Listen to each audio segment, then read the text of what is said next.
Ehihie ọma na ụmụ ọdịnala Igbo, ekenyekwa m unu tata wee ke asị m ka eke tata gaziela anyị, ka eke ketara anyị ndụ, ketara anyị ihe ọma, ketara anyị udo, ogologo ndụ na arụ isi ike, ihe akụ akụ na ihe enwe enwe.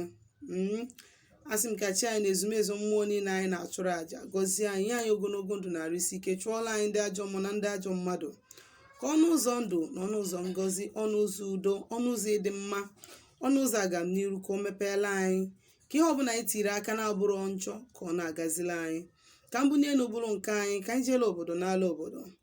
Anyị gọlịa tatawu ekesi ya mezuo, bọsị eke, bọsị orie, bọsị afọ, bọsị nkwọ, ise ise ise ise. Aka m bụkwa onye nke gị, nwada Agbarọma Ụzọ Mmiri. Abụkwa m onye mgbasa ozi ọma ọdịnala Igbo, bụrụkwa dibịa Igbo. Ejikwa m ohere a wee na-asị nwoke na nwaanyị na-esonyere anyị nnọọ, ọ bụ na tata wizie gị sonyere anyị nnọọ, wee na-asịkwa gị ndewo na ka ị na-esonyere anyị na program anyị, ijisikwa ike wee binyela anyị aka ma gbasakwa ozi anyị, so that mgbe ọbụla anyị wepụtara ozi onwe ike rụkwa gị aka, rụkwa ndị enyi gị aka. Ihe nji maka ya wee na-apụta na this YouTube channel bụ ime ka ị mara ihe ndị na-amaghị. Ndị Igbo si na-ejeka ama ije bụ ahụka ama ihe. Asị na onye buru mmadụ ụzọ wee kpunye ekwu na aka ya inwe nkịrịka arịa. Ya bụ asụsụ ndị be anyị, you understand? So onye buru mmadụ ụzọ wee mebe ihe n'aka gị enwe experience n'ihe ahụ. Ọnya mere nji wee abịarụkwa m ịkụzi ndị ka m, ma ndị firi na ha ka m, ma ndị m hụta na ha ka m. Ndị m bịara ịkụzi egwu ndị ka na-ebido njem n'ihe gbasara ọdịnala. Ịghọtago? Maka na achọrọ m ịbịa kụziwekwu onye kwugolu na ndị nji maka ha wee bịa bụ ndị na-amaghọ their left from their right. Wee na-asị unu ndewo unu ụmụ Igbo. Enwekwara ọkwa nchọrọ ịma, nwere obere ozi nchọrọ izi. Agbarọma ọdịnala spiritual temple. Anyị nwetego our permanent place, which has been on process for some time now. Mana ezipụtabeghị m ya ebe a, duto na o nwere ka m nwa na onwe m si eme ihe. Wee jikwara ohere a wee na-agwa ụmụ Igbo that on the 8th of December ka anyị ga-eme ya, anyị ga-emepe ya officially. Maka onye nwere ike, ihe nji wee na-agbasa ozi ya, if not aka ama ikwu ya, mana ihe nji wee na-agbasa ozi ya na mmadụ nwere ike ọpụta echi ọsị ka ezi ka onye a si eme, na ọ bụrụ ebe a ka ọ na-afụ, ọ bụrụ ụta ka ihu mmụọ ya dịbụ, na o nwere ike ọ bụrụ scam. No, it's not scam. Ọ ka bụ ofu onye ahụ, onye nke gị Agbarọma Ụzọ Mmiri. Orukwa mbọsị anwa anyị ka ga-ezipụta ihe onyonyo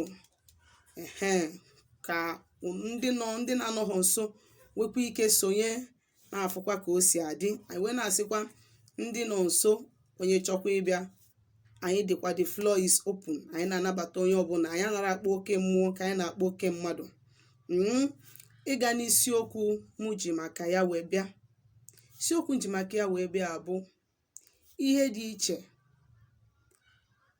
iche na agbụrụ m na ịchụkwa aja ana ngwuru. Ndewonu. Ihe anụnwa bụ ihe some people na confuse a lot of people. Ọ bụ na ịgbasialụ mmadụ afa wee gwa mmadụ such thing, onye ahụ na-awọnda na-asị these things, are they not the same? They are the same. They are not the same, I mean. Sorry, they are not the same. Kedu ihe bụ agbụrụ m? Agbụrụ m bụ mmadụ ịgbọpụta onwe ya from mmetọ emetọrọ ihe dị na ngwuru. Liberation from foundational causes as a result of abandoning your ancestral roots. Ọnya bụ agbụrụ m. First of all, you liberate yourself. You liberate, because enwego cause upon people ndị nwe ngwuru ahụ. Maka gịnị? Na ha emetogo ihe dị na ngwuru. Kedu ihe bụ mmadụ imetụ ihe dị na ngwuru? Ihe bụ mmadụ imetụ ihe dị na ngwuru bụ mgbe iji eje kpụta fada, ọ bịa sị ka o bupụ ọfọ nna gị, ma o buta pastọ sị ka o bupụ ọfọ bụ unu. Ịghọtago? Maọbụ ibuta ndị oroboskata, emebishiwa arụsị, omebishiwa mmụọ ndị gboo gwuru. Ị na-ama ihe eji maka ya wee gwuo ya. Ị na-amaghọ ma ọ maka ọmụmụ ka ọ maka ego ka ọ maka agamnihu, you understand, ka eji wee gwuo ya. Ịkpọta ndị pastọ maka na ijebego ụka, a na-etiri gị, a na-asị gị that onwe onye ọbụla na-agụ mmụọ na-eje ọkụ mmụọ. Ịdị carried away. Ịkpọtazie ndị na-ekpe ekpele, ha bịa kụwasịbịa ihe afụrụ anya, bupụwa ihe afụrụ anya. But there is one thing about Christians na-eme njasị that Christians are fools. Sorry to say this.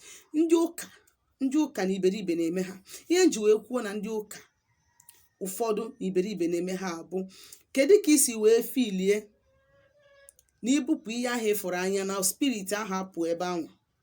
That is the reason why unu mebisie ihe ahụ. That thing na-eme gịnị? Anọrọ na ana na-apịawa unu azụ. So ma nọrọ n'ikuku, the more you are inhaling it, ị na-ebuta sickness, na-ebuta setback. So ma nọrọ na ana, ị na-azụ ụkwụ, ịzọ ịpụtabu n'ụzọ ụkwụ na ana, ịzọrọ kọsụ pụọ that day. You understand? Your day are messed up. Ịnọgodo obodo oyibo ọ na-eso gị ebe ahụ, n'ebe ọbụla na ana niile bụ ofu, so gị that place. Are you getting it?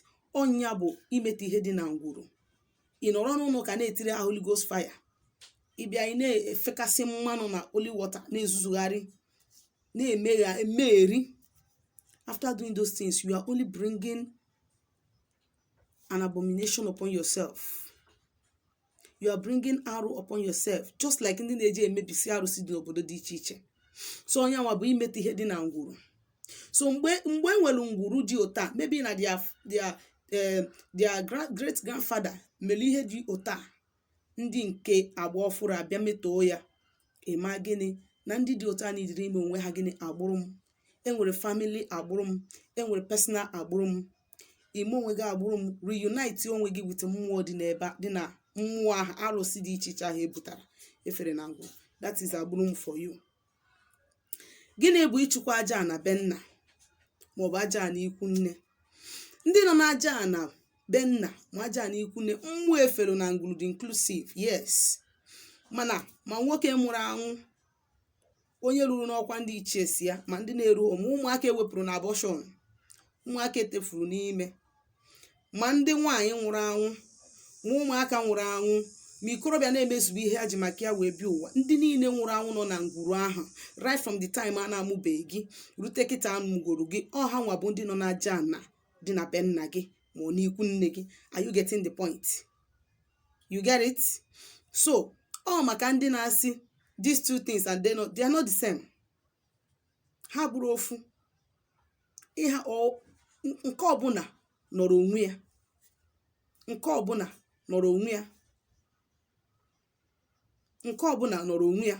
O nwere communities ị ga-afụ, ha enwe about 3 to 4 deities. Ijezie n'afafa sị gị jee chụkwa mmụọ dị ụta, jee chụkwa mmụọ dị ụta. That one ị chụkwara at that point bụ nke na-anaghị ihe. It doesn't mean that n'echi na nke ọzọ na-akwakwa gị that Iman Chukwu is a lie. Ha ncha nọ so gị, ha nọ na be nna gị, ndị nwe gị ka ha bụ.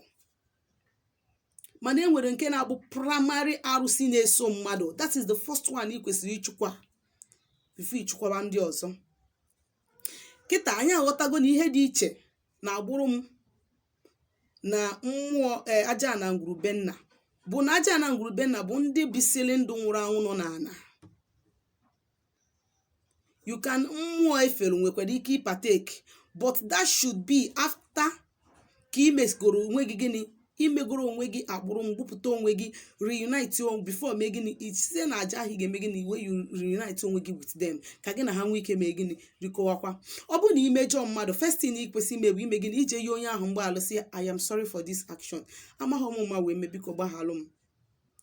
Mgbe ị yọrọ onye ahụ mgbaghalụ, onye ahụ ekwe gị kpụ na sị ọ bụ na o nwezie biznes m chọrọ ime, unu emewezie ya. Ọ bụrụzie ụmụ Igbo. Aka m bụkwa onye nke gị, Nwaada Agbarọma Ụzọ Mmiri. Chetakwa na abụ m onye mgbasa ozi ọma ọdịnala Igbo, bụrụkwa dibịa Igbo. Ka m si kwuo na mbụ, anyị na-agbasi afọ ike, anyị na-alụ ọrụ mmụọ dị iche iche, anyị na-enyere ụmụ Igbo aka ịmara eziokwu gbasara ọdịnala, maka na ọdịnala bụ ebe ejedebelụ. Onwe ajụjụ nwere ịjụ m gbasara ihe ndị nna akụzi, ihe nkụziri taa, ihe nkụzikwa na mbụ, ma ọ na ị chọrọ ka anyị gbaalụ gị afa ma lụọ ọlụ gị ọlụ mmụọ, biko zitara m ozi na my WhatsApp nọmba na 07037311663. ngwa ka emesịanụ.